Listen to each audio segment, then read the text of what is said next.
Fuck, it's hot. It's really, really hot in here. It's steamy, too, actually, I would say. It's a steamy room. Oh, yes. It's gonna get steamier. It's hot in here, too.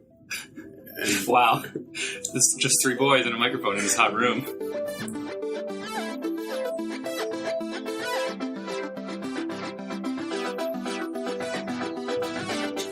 Hey, welcome to Storied, the podcast where we take one type of media and transform it into another.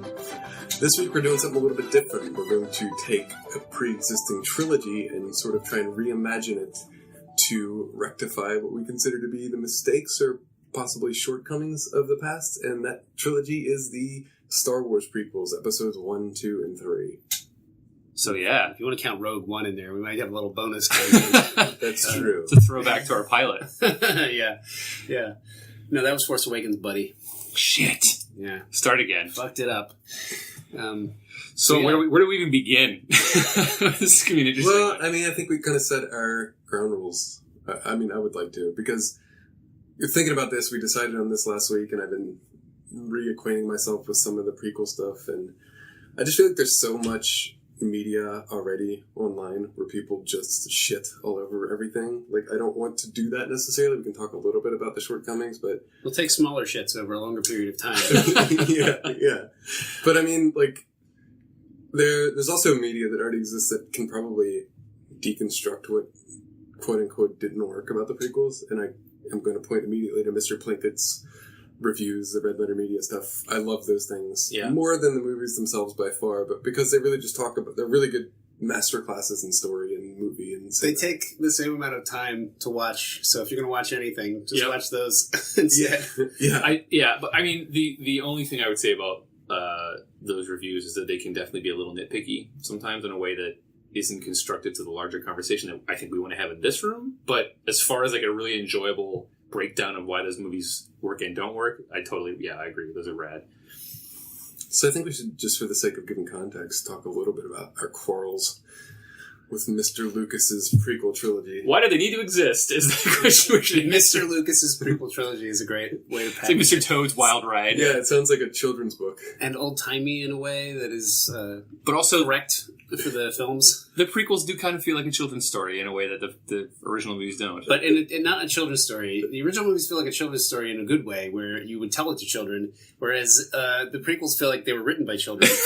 Yeah, for the most part. There's not like mass genocide and like a date rapey protagonist in the original. That's true. Or in any children's stories. And we all know how children love those two things. Yeah. Well, unless they're German stories about cutting off thumbs and stuff.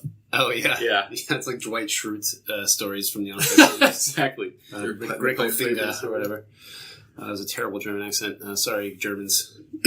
So I think basically what you're getting at, though, Chris, is we're going to spend a little bit more time in the hour speaking about what we would do differently and what things we would sort of expect to have come out of a prequel trilogy about Darth Vader, rather than tear down the trilogy as a whole, the trilogy as it exists now in the quote-unquote canon. Yeah, I think that there's a lot of really good stuff that gets touched on in those movies that just isn't as much of a focal point as it should be. And I think maybe just stay away from the quote-unquote deep shitting. Yes. We should just find the things that we do really, really like that it touches on, and expand upon those things, because it's really easy to shit on stuff, and like Chris said earlier, everyone's already done that. So why don't we just dive into, the things that we do want to extract from the larger sort of mass of those movies, taking all three movies as one whole story. I think there should be some lightsabers. Get the fuck out. Probably lightsabers and Jar Jar Binks for sure. 7 of them. 7 Jar Jar Binkses. Well, the story should revolve around Jar Jar Binks. So, yes, absolutely. Yeah. I think taking him out of the spotlight in the second and third movies were really the biggest shortcoming. Yeah, you know what? I was thinking that too, actually, yeah. What's funny about this dumb conversation is, that when those movies were just on a whiteboard in someone's room, someone was like, I think we need lightsabers. I think that someone actually said that exact line seriously with a Post-it note that went up on a board. It just says lightsabers underlined 3 times. It it ended up as a bulletin board that said reminders for George. That just said while he was writing. It's okay, George, lightsabers. Jar Jar Binks times 7. What he did was he just connected the dots between the cards, and that was the script. After seeing Rogue One and The Force Awakens, I feel like that post-it is still on. Like, that's one of the post-its. Well, they just added more post-its to the same whiteboard from, like, 1999 or whatever. They just stripped all the, politics and stuff. Well, they just, like, erased the names and just rewrote the new names of the new characters. Yeah. In a lot of cases, that feels like what they did. So, the thing that I come back to, in all seriousness, about the movies that I found to be interesting and sort of the thing that they sort of, like, don't really focus on that much is just the Obi-Wan side of the story, and that's always been the thing that's interesting to me about the story. Like, Darth Vader and why he turned bad is definitely interesting, but I've never found it that compelling, and I think that Obi-Wan and his sort of taking on this young trainee and then sort of failing him in that way over the course of 3 movies is a much more interesting and tragic tale than Anakin's fall to the dark side. And I think that, to me, that's the biggest shortcoming is, and we've had discussions in the past, Sean, but Anakin's story doesn't feel right like at all. He doesn't feel like the guy who turned into Darth Vader in those prequels. Like, he's just the worst person. He's just such a whiny shit. Like, I don't cheer for him ever. The thing that always struck, it feels like if you just reversed the roles from the original Star Wars and made Luke, the Luke character into Obi-Wan, who already has the Force, and he's trying to train Han. Oh, yeah. That's a good comp. I mean, Han would be terrible. Yeah, he'd be a Sith for sure.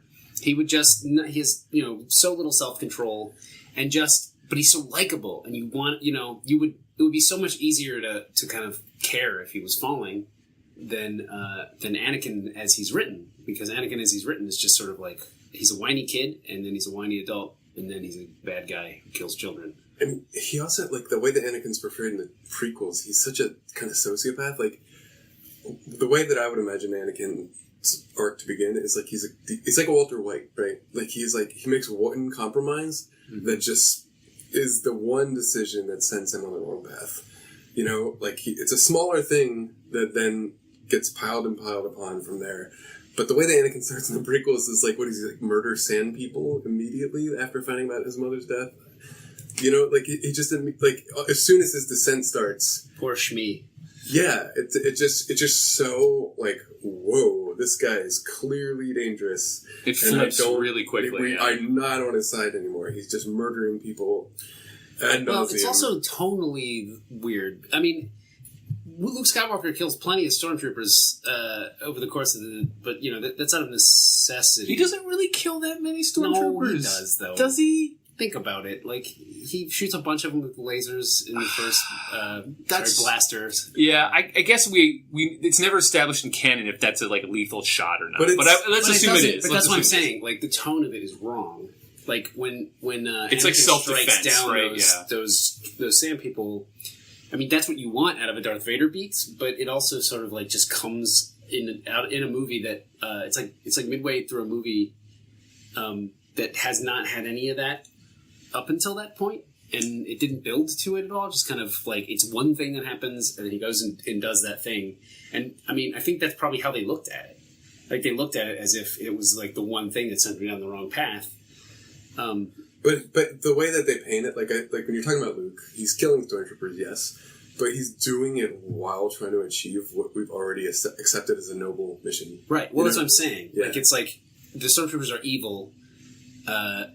It's not personal. Yeah, that's a good way to put it. Anakin literally goes out of his way to go murder people. Yeah, he leaves his home and goes to a different planet to commit genocide. I think what's interesting about the sort of like, if you just take a step back and look at the larger story just as a bunch of bullet points, a man who joins an order of ascetic monks, effectively, who are sworn to never fall in love, never get married, basically give up all the comforts of life to join this monastic order in order to protect the balance of the galaxy. And then he realizes that, oh shit, that's really hard. Almost I'm a teenager and I have raging hormones and I fall in love with this beautiful woman.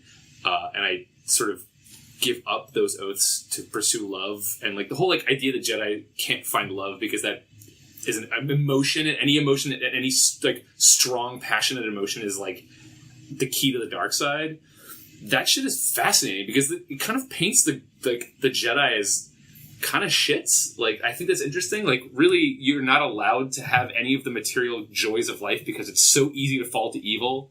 Do you know what I mean? Like, that's a really interesting, compelling story just on the bullet point level. But the details of it are where it all falls apart for me. But I think I think we're on two different sides of the same coin, because it's the 20th century and we've seen like and I don't mean to offend, even though I'm definitely going to if anybody listens to this, but you know, you've seen what happens to people when you limit their ability to act on instinct and impulse. Mm-hmm. And I was thinking the exact opposite. It's like, why do Jedi have to be that way? Why did, like, it's never established that way in the original trilogy, and all of a sudden we're like turning them into these religious, like, quote unquote, like pious, like beings of purity, and they're humans, and that's what makes being human is what makes a character interesting. And like, I don't know, just I don't feel like you have to. I never understood. It never gelled right with me why the Jedi are like that. So that's kind of what I was saying too. To get back to your point, like, yeah, that's fucking weird. Like, why? Like, yeah, I agree. Like, that's a bizarre thing for like the quote unquote good guys. Like, all throughout the original trilogy, you don't question it. It's the good guys and the bad guys, good and evil, light and dark. That's like so straightforward, binary. That's it. But the prequels going into like, it's not quite so like black and white is interesting, because I agree with you. Like, it's fucked up that you would have to give up so much of what makes you human to wield this kind of power. Well, I think, but that's part of the reason that it doesn't work. The prequels for me, because like the original films are very starkly black and white, and I think that is to their benefit in their simplicity. I don't know the moral gray area belongs in a Star Wars thing. You know, I mean, it does. But in the way that Empire handles it, where, you know, will you sacrifice your friends at the expense of your training, you know, as a Jedi, like to the greater good? But that ends up turning out to be, when Luke leaves Dagobah and goes off to kind of help Han and Leia, it's rash, but it's also what he needed to do in order to, like, he had to face Vader, which they set up on the planet where, you know, he kind of cuts Vader's head off, and you know that whole weird thing is like he's like fighting himself. Right. Like, it's very symbolic and weird, and I don't think that like, but it's not. We're not dealing with larger questions. Like, nobody's talking about it, right? Like, it's still like very clearly like he's here to train, become a Jedi, so he can fight evil.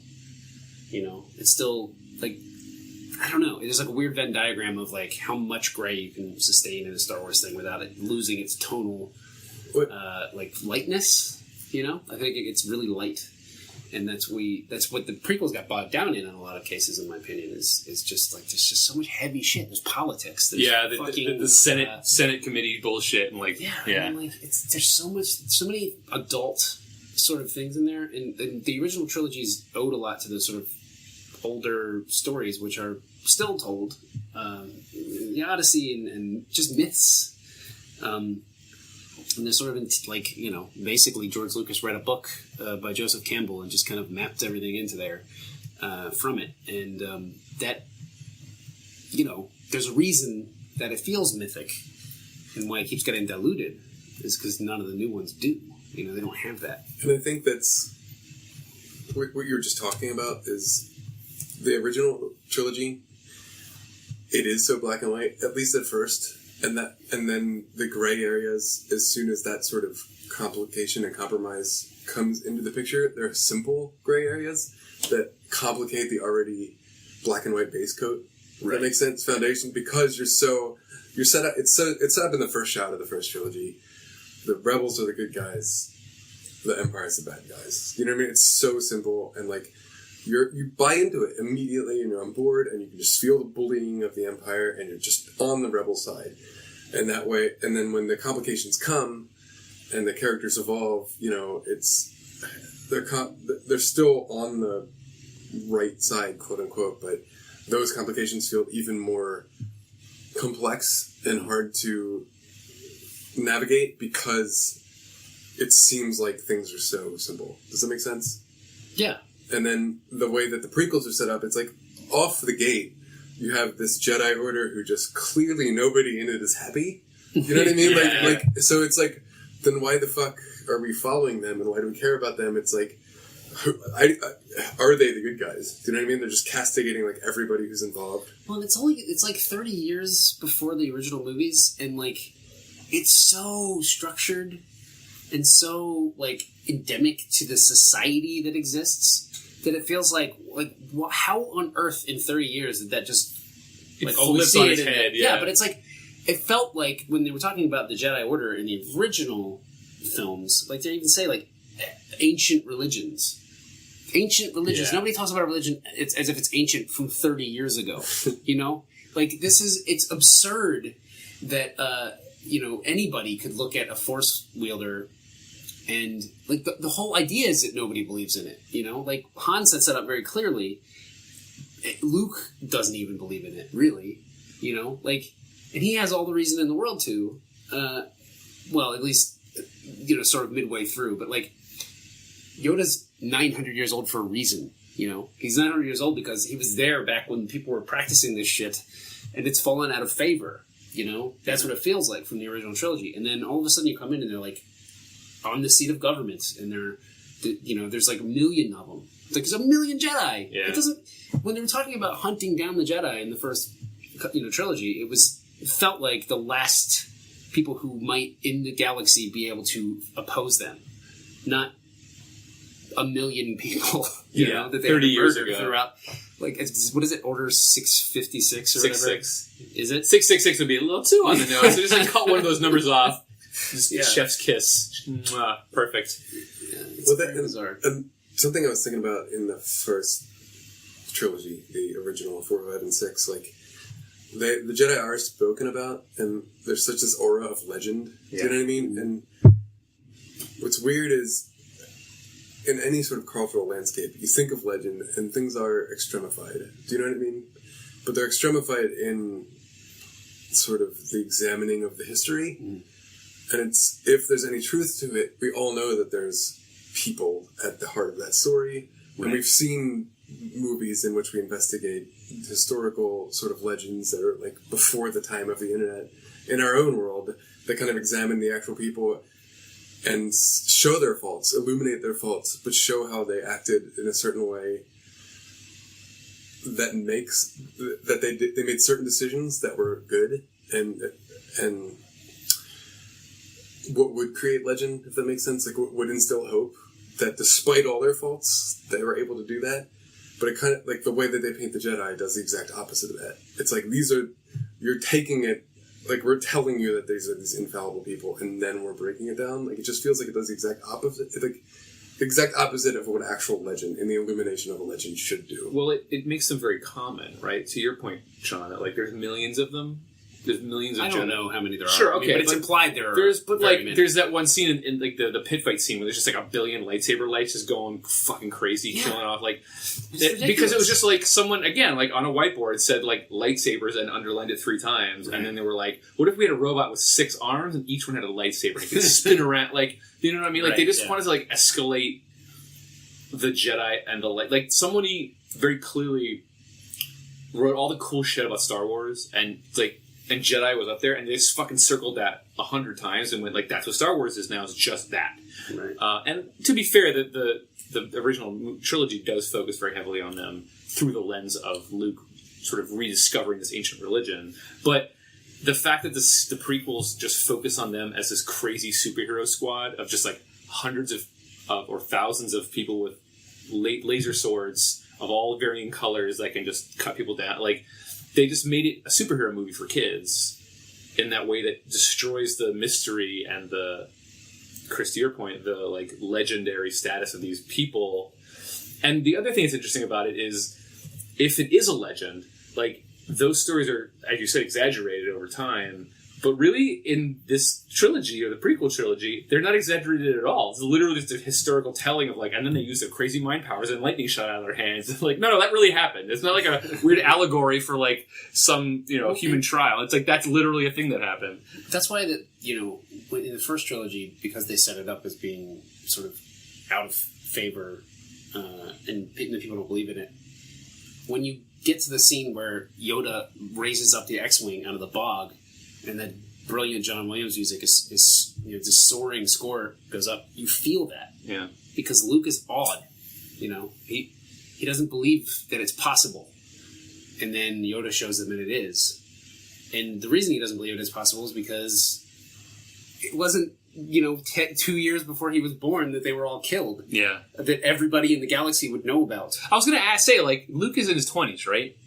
I don't know. Or, like, he's a teenager. Yeah, late okay. teens, but, like, there would still be people alive who remember a shit ton of Jedi out there. It's weird that, like, people are like, no way, there's no... People lifting things out of the bot bullshit. No way, no... Mind powers, come on. And then it's like, no, that was 30 years ago. It literally happened the other day. Like, when you could make an argument that, like, his uncle was just trying to shield him from all that because he knew what trouble it was, but then the people on the Death Star don't even believe in Darth Vader's powers, and he's, like, choking them. Yeah. Like, it's that ingrained in their society that they don't believe in the Force. Yeah. Like, he says the exact same... Like, the guy that gets choked on the Death Sar is, like... sad adherence to that ancient religion, whatever, yeah. He literally just basically calls him out and gets fucking choked, and then... when he gets choked, everybody's like, okay, this is fucking weird. Nobody talks about it. Yeah. It gets awkward. And, like, I feel like... Awkward. They just don't... I mean... It just becomes such a bizarre statement to make that, even a few years before that. I know, we've said that a million times now, but... Yeah. Well, I mean, we're about 20 minutes in now, and we could sit here and deconstruct Star Wars as long as possible, but I think what we should do next, and we've done this outside of this episode, but is kind of really identify what makes Star Wars, and what makes it feel like that for us. Lightsabers. Yeah. Lightsabers, AT-ATs. Established.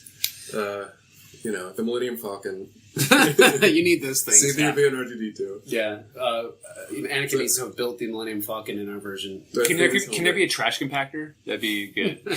So let me... I wrote down something I was thinking earlier, which is that I think we should start from... The original trilogy is sort of about... it becomes, anyway, by the time Jedi comes around, about the sins of the father and, the son not repeating them, right? It feels very much like Anakin and Luke had very similar paths to me. In that Luke chose a different path than Anakin did, which is why he's redeemed, why Anakin is redeemed. He sees literally in front of his face his son put the lightsaber down and throw it, and realizes that's what he could have done years ago, and throws the Emperor down a pit. So starting from a place where Anakin is, like they say in the first trilogy, just a great pilot, probably in the Empire before it was the Empire's, Navy or whatever, Air Force. It's probably a Navy. Everything space related is always about ships and stuff. It's probably Navy. There's admirals. It's the Space Force, Sean. It's not the Air Force. Space Force. Sorry, the Zero G Force. Ooh, good one.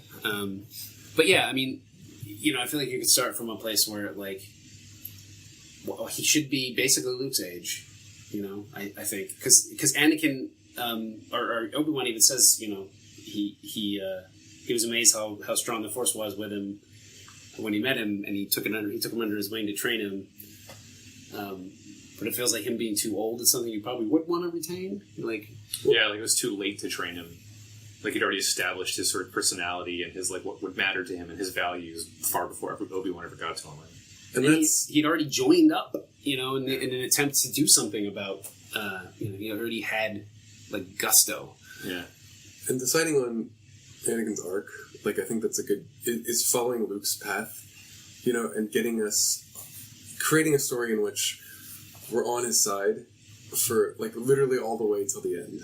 And then he makes that one decision that sends him headfirst into the dark side. Mm-hmm. And that's when, instead of, like, murdering in the middle of the second film, like, people for no reason, or not for no reason, but out of pure vindictive hatred, he's following the right path until that key moment, like, in potentially, if this were a trilogy, this prequel trilogy that we're building, like, that moment where he finally compromises and does something that we don't agree with, we're going to feel that way worse as an audience, because we've been with this guy. Even if we know that the trilogies that already exist, the 4, 5, and 6, he ends up a certain way, we're going to be hoping the whole time that he's going to do the right thing, even though we know what happens to him, and then when it happens, it's going to be the biggest heartbreak. You know, it's not the way they painted it in the prequel that exists, where he just from the get-go he's making decisions that were like, I don't know that this is right. Well, and to Harrison's point earlier, like, you know, you don't frame the movie around that. You frame the movie around Obi-Wan, so that feels like a failure on his part, and that's that's the tragedy of it. It's not, you know, because you know what's going to happen. So just seeing how, and like, you know, like watching Apollo 13 doesn't make it any less tense that you know they made it back. I mean, that's just something you can know going in very easily. But, you know, it's just about the filmmaking and about selling the drama of it. And that's still a story that's worth telling, Obi-Wan's, because he only hints at it in the original trilogy. He kind of expresses his regrets, and that's all you really get. And he does things like lie to Luke about it. He cares that much about it that he lies. So yes.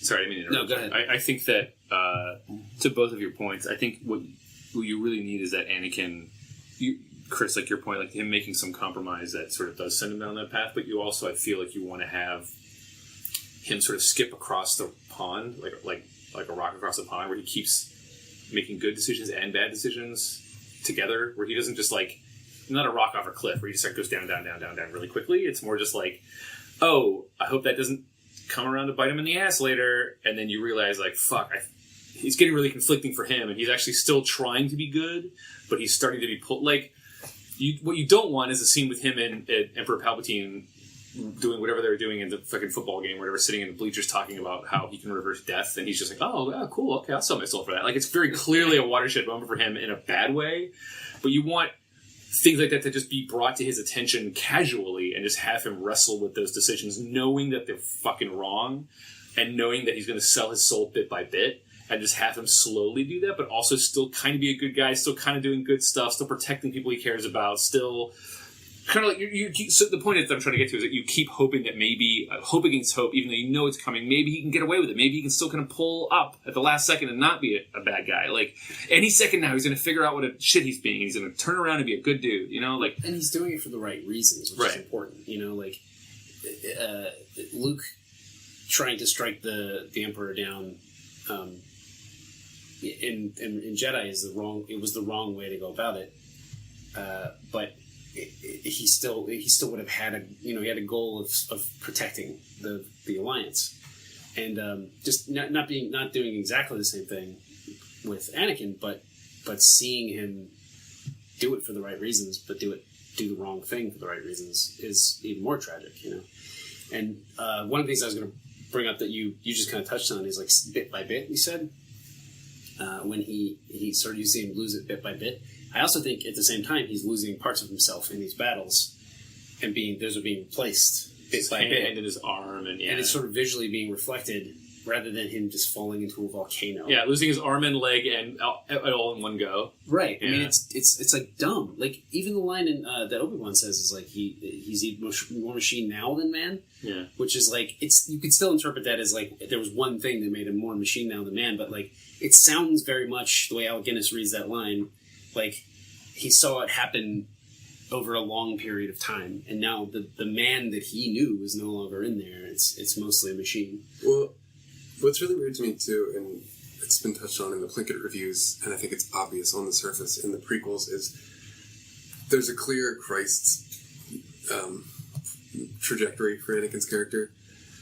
And what happens, what is an interesting idea is that we don't have to necessarily go with, but if you're told at like a young age that you're going to bring balance to the Force, or that there's like a prophecy or some sort of belief is riding on you, like, instead of the way that it goes about in the prequel, where I just want all power, the right way to do that, and I think the interesting way to do that, is to be told that and not be able to deal with it. Do you know what I mean? Like, yeah. and to keep mounting responsibilities on your shoulders, where you literally are the last one who has to make certain decisions, where everybody is looking at you to make decisions, and often no decisions are right. You know, like there's a danger of getting too much into that gray area too quickly, but that could be an interesting idea there, where that's kind of played out in the Bible.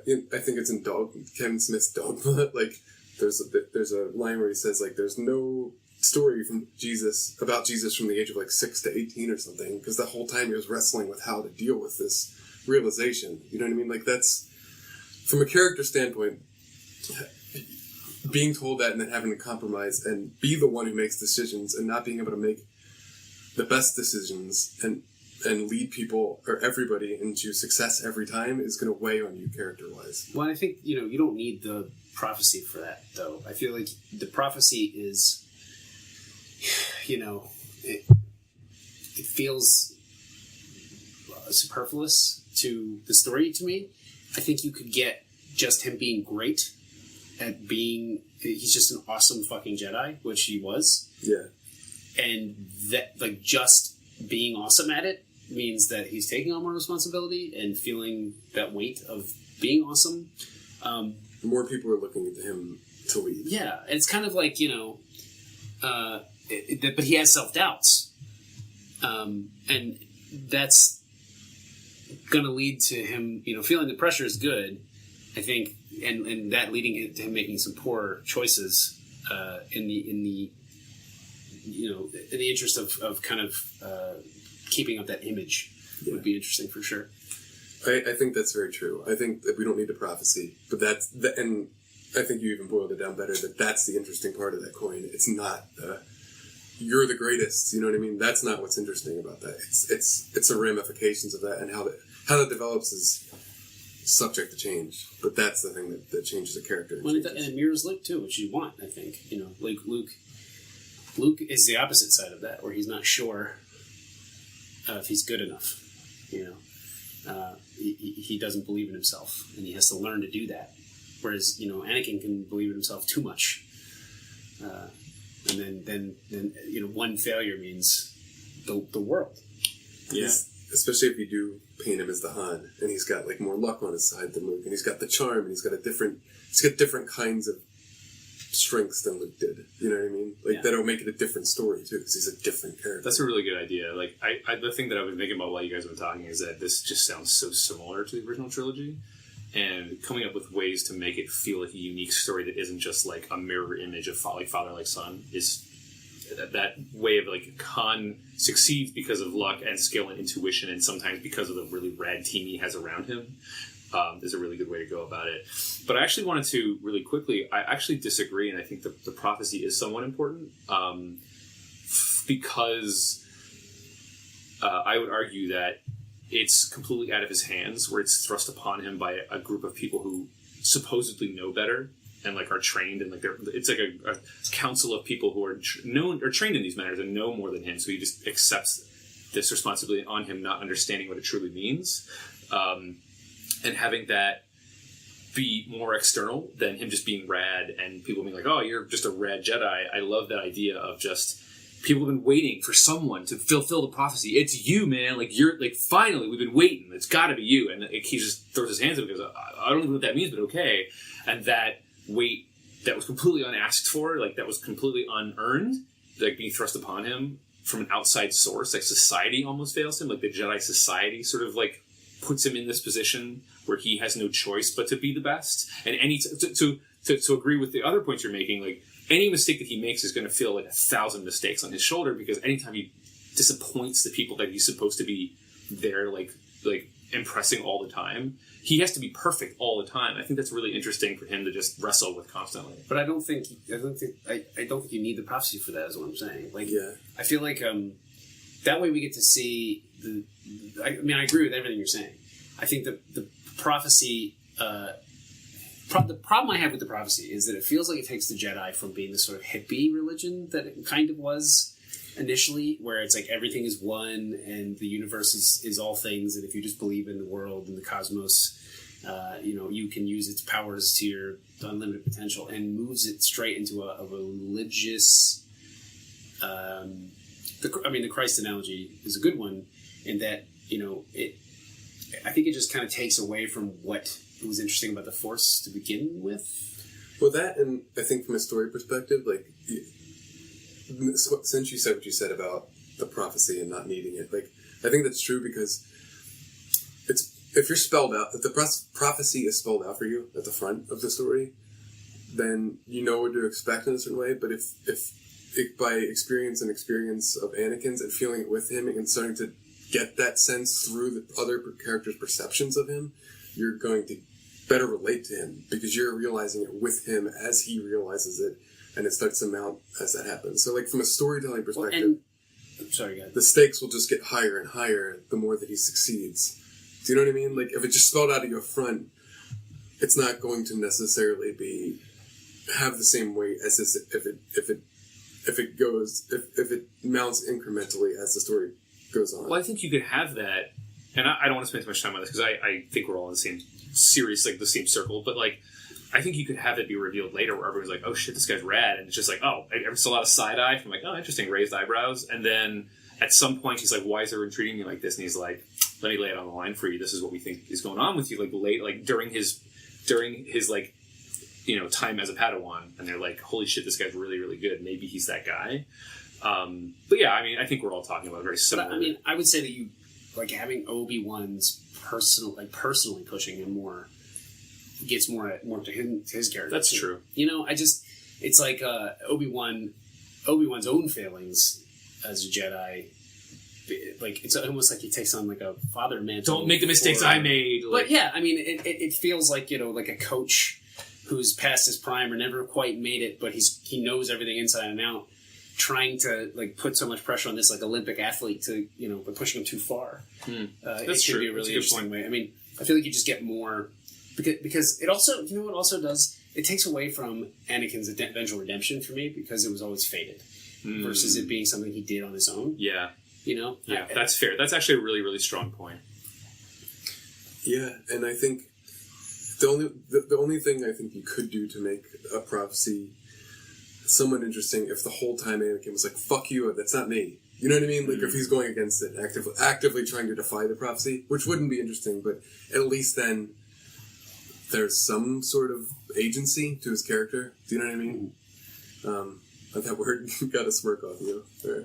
But I think it's character agency is a big thing that they taught us in school for screenwriting and who the character is. Creating the character is what drives the story. Do you know what I mean? So if he's somebody who doesn't want responsibility, but he's being shouldered it the whole time, right? And doesn't want it and doesn't know how to handle it, but people are telling him he needs to take it, that could lead to his undoing too. You know, but I think we're all on the same page as to where he should go and what builds him. But so Padme. Yeah, we need to dissect this topic for sure. I literally want to cut every single thing out of the story outside of Obi-Wan and Anakin. You don't think there's room for a love because story? we need a woman. Yeah, but I want to rename her.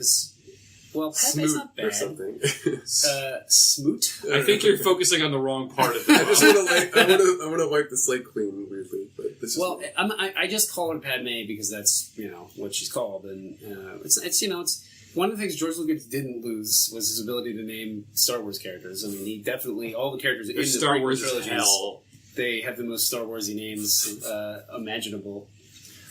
Except for Jar Jar Binks, which is weird, which is probably very telling to me. It doesn't feel like it belongs, but like Watto and you know, I don't know what Sebulba. That's a fucking great name. Yeah. Sebulba is such a good name. Don't remember who he was, but the name is good. It's that little guy that looks like I'm just kidding. Yeah, he's a dog racing guy.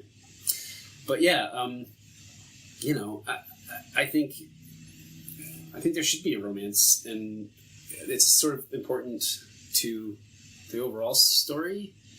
I don't know why she needs to be from a whole different planet than Alderaan.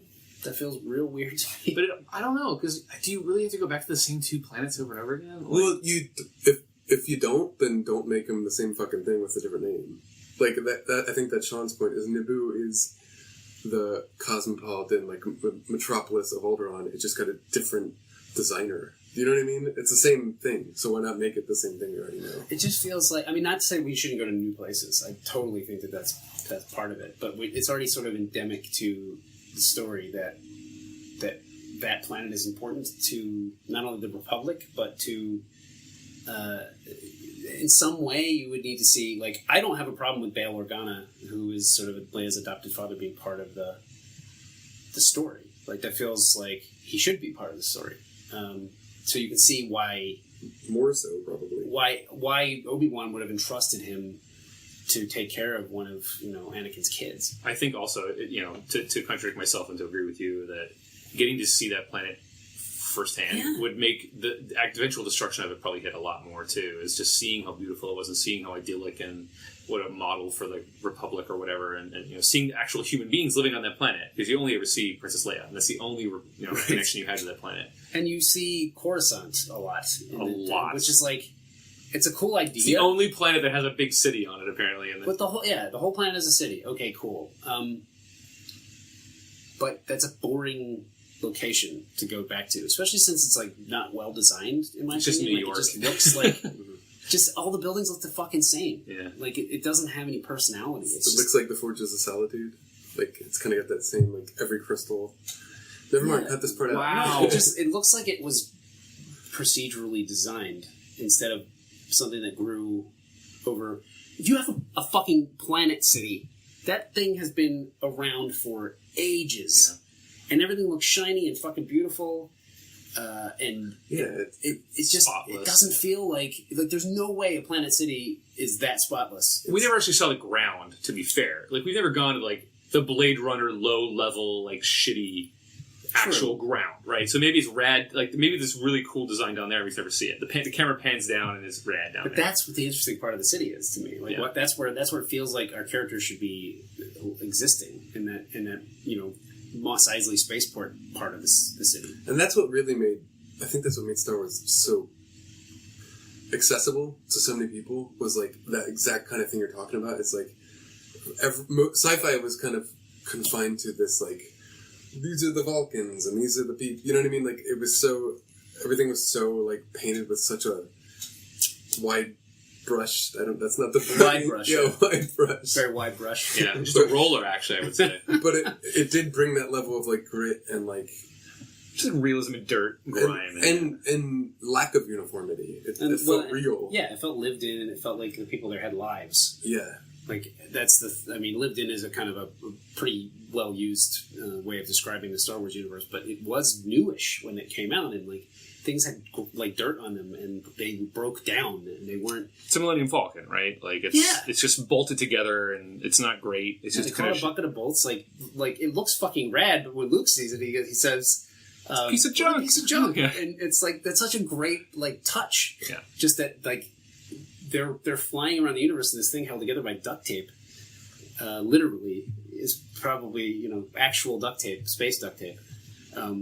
That's a brand. It's constantly breaking down. There was hitting it to get it to do things, and like it's a thread throughout all three movies, and it becomes its own character, space and character. Yeah. So we diverged a little bit from the topic of Padme. Which is partially my fault, but let's circle back because I think you had some interesting topics you wanted to touch there. Well, one of the great things about Leia is that as soon as she's pretty helpless for a while, but that makes sense, And then as soon as they break her out, she's like, "How the fuck do I get out of here?" and starts trying to take control, and then does that a lot throughout the trilogy. I mean, that's her personality, and she's very. Very capable, and that's unique. She's called a princess and certainly doesn't act like one. Yeah, and that's great. I mean, that's something that I think, especially in Empire, is just extremely appealing about her, and she sort of is putting her duty above her personal feelings a lot, and I think in that vein, you probably want a character who's not. It's really hard to think of someone, like, without retreading Leia, who has similar qualities, but, like, it's also, she's her daughter, so she needs to, I think her personality would need to be somewhat reflected in her mother. I keep thinking, it might be wrong, but for some reason I'm thinking about the opposite, like somebody who's like if Anakin's like a middle class, like, frat boy or something, he's like not rich, or maybe he is, I don't know, we haven't talked about who he is before the story starts, but if she's like the low level, she's the one who doesn't need much, and she keeps pulling Anakin away from the pedestal a little bit. Do you know what I mean? Like something like that, where she's like from a lower class place. She's not this high class, and she's like kind of informs him by like she doesn't have the strict rules and regulations that maybe he has had to adhere to in like the Jedi or something. This might be not the direction we want to take her in, but somebody who's just kind of like pulling him in a different direction.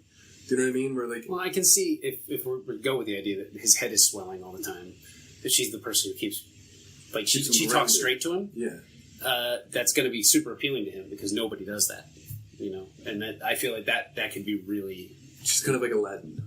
You know what I mean? Like what? Like, no, I want to hear this one. Like, played by Scott Weiner or whatever his name is. Just kind of like that's kind of quote unquote street rat with a morality, if that makes sense. She's a thief. Well, honestly, I was thinking about her being a smuggler like Han Solo. That's what I mean. Like something like that, where she's kind of a scoundrel, but she's got a really That'd be awesome. strict morality and code of ethics that she adheres to that grounds Anakin. Yeah. Do you know what I mean? Like, so there's lines she maybe she's a bad influence. So bad influence. That's cool. I like that. Not all the time, but like what I would want to say about that is the problem that I have with the trilogy is it depending on how you read it, it can come off very much like Eve, you know, with the poison apple. A lot of like tempting man. Yeah. I like bringing man low from her like feminine wiles. You know, like he was such a good man until he fell in love, and it really fucked him up.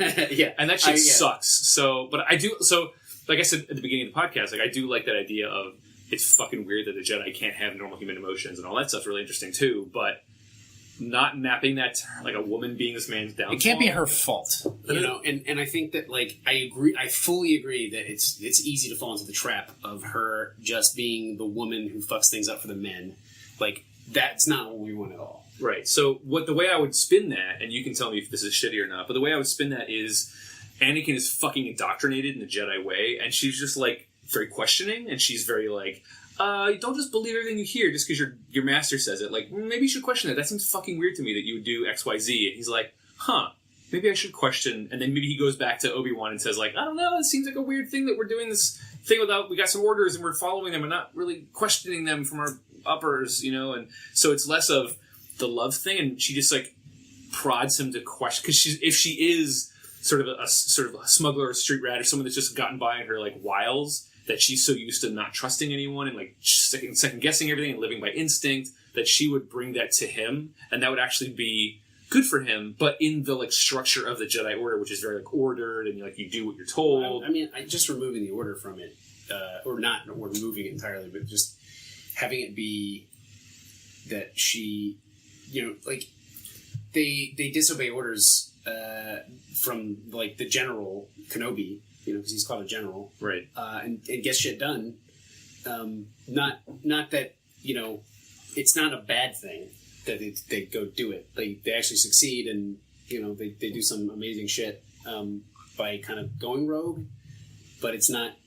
She's not whispering in his ear. It's just one of those things that they collectively decide is a better move. It almost sounds like if Anakin is Luke and Obi-Wan's the Obi-Wan, that she's kind of the Han. Do you know what I mean? So she's also a love interest. Like she shows him a different way of doing things that isn't what Obi-Wan's always advocating. And sometimes it works. Do you know what I mean? Sometimes it's not. It allows him to maneuver things in a better way than perhaps if he would have stayed on Obi-Wan's path. But that's something I was thinking about in the prequels now. Like, can you name one interaction between Obi-Wan and Padme in the fucking prequels? Do you know what I mean? It's like they're always on the same side. It's like there's nobody pulling in Anakin in different directions outside of Palpatine when he steps in literally in the shadows. Do you know what I mean? It's like, so having two people that he loves and two people that he cares about pulling him in different directions who also sometimes align will really blur the correct course for him. Do you know what I mean? So like that's very human too. You know? Yeah, but I think that, you know, like like again, I think towing the line between her doing that, like I can see a version of the film where she, they both learn different lessons from each other. So like she at one point agrees with Obi-Wan about something that should be done. Anakin disagrees, and that's a flip for her as well as him. You know, where it's like before he would have always gone with what Anakin said, and they collectively did something at one point and kind of, you know, managed it. But like now, like, dude, this isn't the right move. And then he goes and does that thing and gets horribly injured or something, you know, without her support. And then they all feel guilty about it because, you know, they were all right and wrong at the same time. Like, it just gets a little bit more messy, but in a good way to me. To because otherwise, like, I don't want it to be solely about Anakin, right? Like, it needs to be about her too. It needs to be about Obi-Wan too. Because otherwise, it's. And I think that's what they tried to do a little bit with him in the second movie with Hayden Christensen, is like make him reckless and wild and not adhering to the orders of the way that things have traditionally always been done, and not listening, like not waiting to hear back from the general about what the next move is. He just jumps out a window and like plummets, all these stories to catch an assassin, and that being a part of who he is, but then that's sort of brought to the surface by Padme, and like saying like, no, that's okay. Sometimes you just have to fucking act and not wait for your superiors to tell you what to do. And that she doesn't tell him that. I think. Well, I think they learn it together. Yeah, and he learns it like so. So the way that you would do that is he's waiting for orders to save something or to move on something, and she just jumps over the fucking cliff and runs down the mountain and saves some people, and it ends up fine. And they're like fucking. They reprimand her, him, or whatever, and she's like, "I saved a bunch of people. Like, fuck you." And Anakin's like, "That seems like the right move. If we'd waited, they would all have been killed or something." Exactly. So he learns by her example.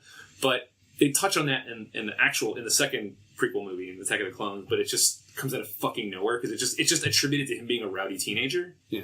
Well, it's all of it is about his lust for her. It feels like it's all driven. He's by a complete creep. Yeah. It's like, I just want to be with her, so let me impress her, and he just does like horrible things to impress her. He I can't believe he doesn't just flex in front of her. What I love is that she's put his lightsaber here. See how big my lightsaber is. Yeah. Look, I can change the color. Gross. Well, it's funny that she's not completely turned off by this. Like, any of the scenes together where they're talking and she's like, I had a great time on the beach. He's like, fucking hate sand. She'd be like, cool, you suck. When can I leave? Like, any normal human being would want to get away from that man as fast as possible. Yeah. But somehow, like, something about him is so, like, alluring to her that I cannot understand. There's a great scene where he says that sand comment to her, and she just looks at him and goes, what the... Yeah. And he just walks away. Yeah. Worst thing I've ever heard. Fucking stupid. Yeah. And he's just stupid Anakin. God, I'm so stupid. Like, he just Philip Seymour Hoffman in Boogie Nights. Yes. Slapping himself.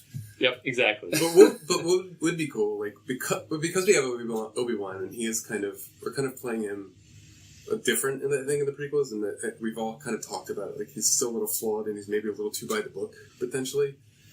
So if you did have a scene like where, they're on the run from something, and then Obi-Wan's like, we'll go this way, this is the way that, the Republic tells us to go, and then she's like, fuck that, this is the easier way to go, and we're definitely, I know where we are, so I'm going to lose our tail. Do you know what I mean? Mm-hmm. And then, and she just does it, and gets them out of something, and, shows Anakin that there's a different way of doing things, and saves them all. Do you know, that kind of thing where she just provides for him a different path. And shows him there's a different way of thinking, a different way of being, and you don't have to necessarily stay on a certain path and listen to what Obi-Wan says all the time, if that makes sense. And but she does it by active, just being herself. Yeah, I think this is before they ever got together. She's just literally doing that kind of thing, and then he sees it by her doing it, and then he becomes drawn to her, and then becomes compelled to show her a few surprises. In which case, they start to develop a romantic relationship, if that makes sense. Yeah, it feels much more balanced. They come to respect each other. Yeah, What I mean, and again, it's very like Han and Leia do the same thing, more or less. Where she doesn't like they kind of have different ethos in terms of like how to go about things, but they both have the same end, and they both sort of realize that there's value to each other's. I mean, we might map a little too closely. If we did that too much, but like at the same time, it's like really compelling, and that's why that movie is the best one, Empire.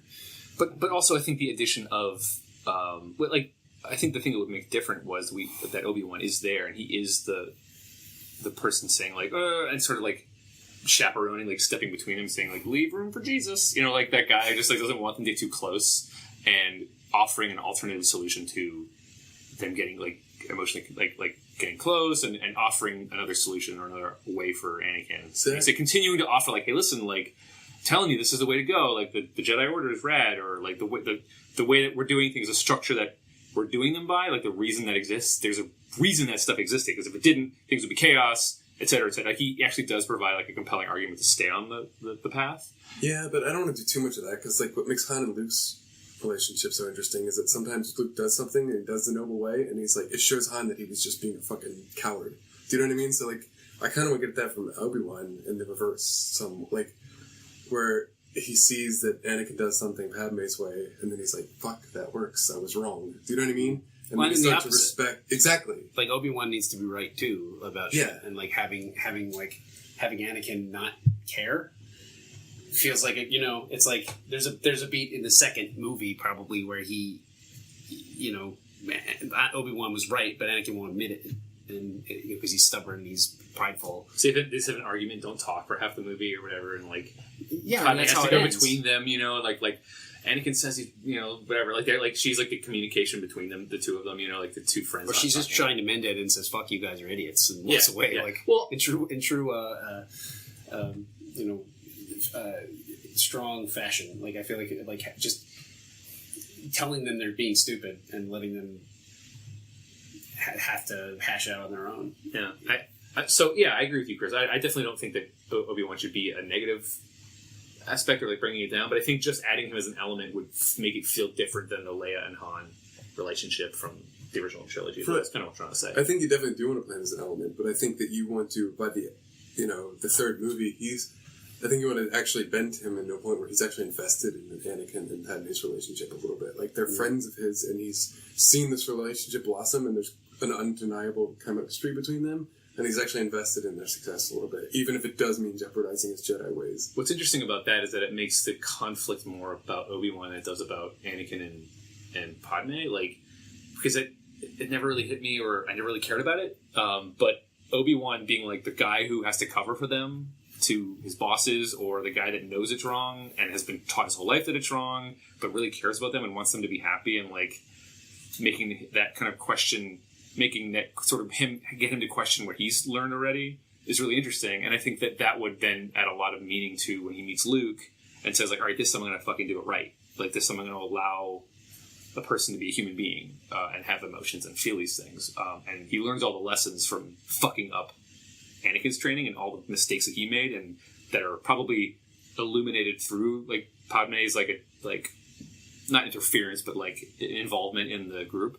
I think that's really interesting. Well, I think one thing that I keep thinking about in terms of like building the Padme-Anakin relationship is, at the risk of getting a little personal, like my fiance and soon-to-be wife is not, like, if I would have painted a picture of, not physically, but like if I would have like defined all the things that I would have looked for, I don't know that she would have fit the criteria per se, but she, more than anybody else I've ever met, allows me to be every aspect of myself and does not judge me because of it. Do you know what I mean? She sees me at my best, my goofiest, my worst, my saddest, and it's she totally listens to this podcast. Yeah, like, she listens to this dumbass she listens podcast. to this fucking thing well before it's out and says that it's funny.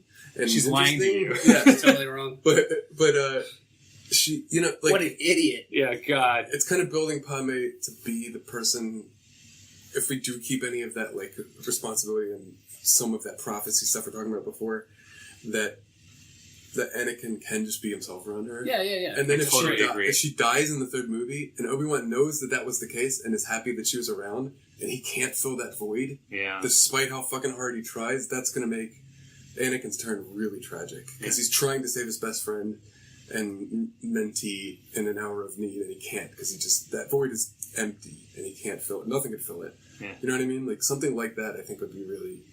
make it much more character and relationship based. Well, and then, like, they essentially try to do that with his mother in the second prequel movie, where he says, like, I wasn't strong enough to save her. And then he does a ridiculous, goofy thing by saying, one day I'll be powerful enough to save people from dying. But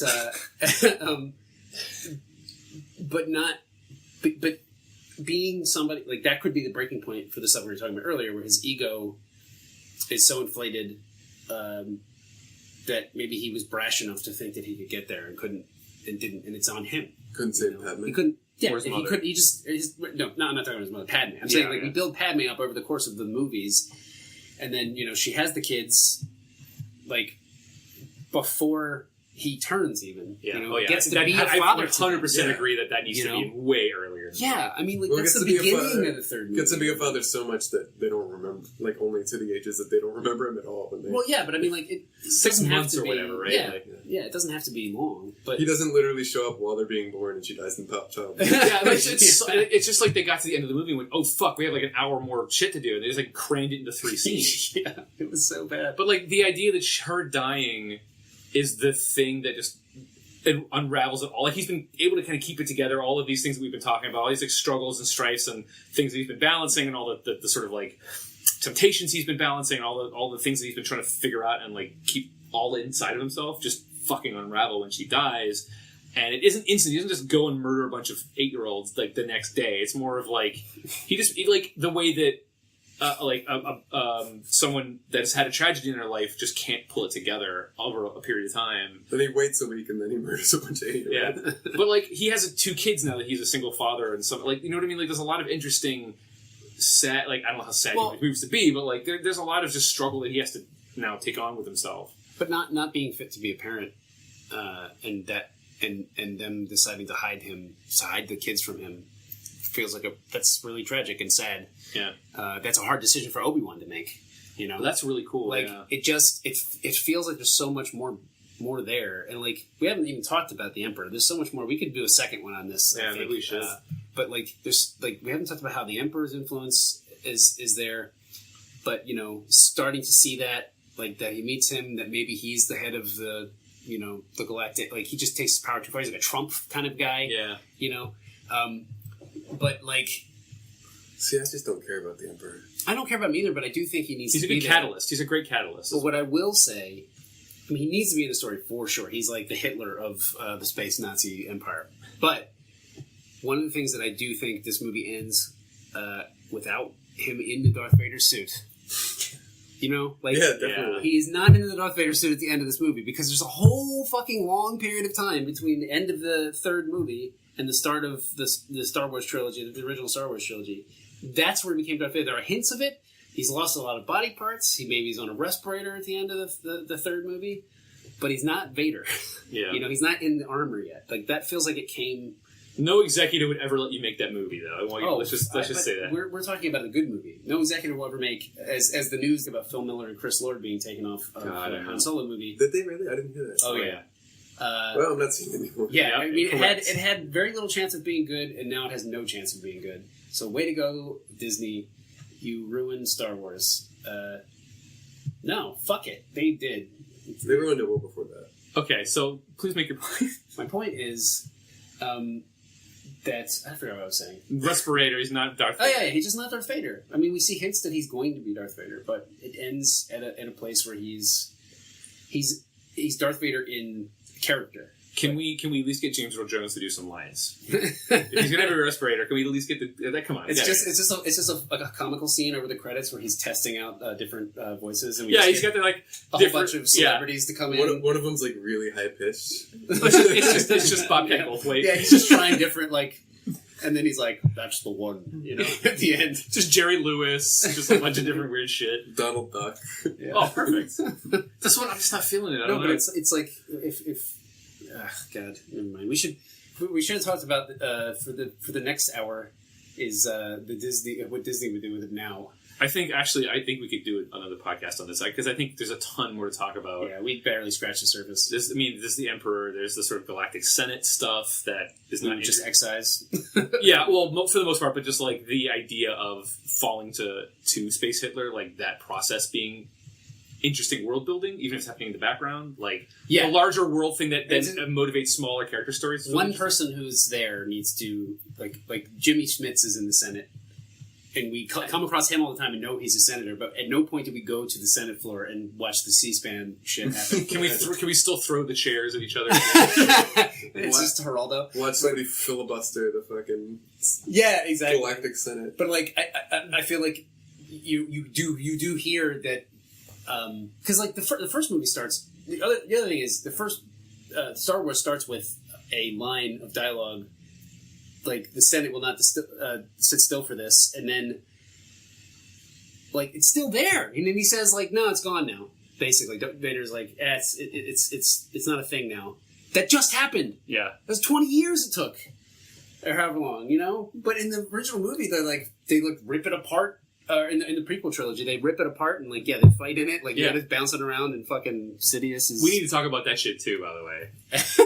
I don't want any of that. Yoda's not in this fucking movie. No, okay, so we should save this for part 2 for sure, because I think that's a really good thing. But the insistence on lightsaber action and the doubling down on what if it was 4 lightsabers? What if it was 2 lightsabers stuck together, but 4 of them?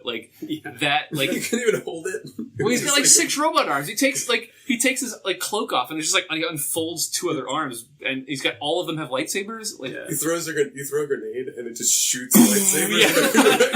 It's like confetti just flying all over the place. People are running on the ground like it's fucking pinata candy, trying to pick them up. That's what it's gonna be. That's where it's going. Again. Yeah, for sure. The sad part is people keep fucking paying for it, but including us. Not now. After Rogue One, I'm not seeing another Star Wars movie in theaters until I get 3 that I like in a row. Yeah. Oh, 2 in a trilogy is what you're saying. No, I'm just saying, I'm not paying money to see them anymore. Well, I'm going to watch them out of curiosity, but... Well, you're going to be blacklisted after this podcast, so it's fine. Yeah, the idea of working on a big-budget Hollywood movie these days is, torturous sounding. It just sounds like the worst. Anyway, Harrison's giving the wrap-up sign, so we should probably wrap up. It was just a middle finger. Oh, sorry. Why were you spinning it around? I guess I was accidentally defending making a big-budget Hollywood movie, because I was flipping you off when you were saying that, but fair. We should save this for part 2. Part 2, coming sometime later. 3 years from now, like the original trilogy. Yeah.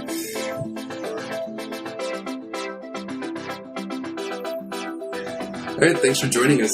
Please join us next time when we take the indie game Papers, Please and turn it into an episodic TV show. Storied is Sean Ainsworth, Chris Rebbert, and Harrison Pink. And our music, as always, is by the amazing Jared Emerson Johnson. Thank you for listening.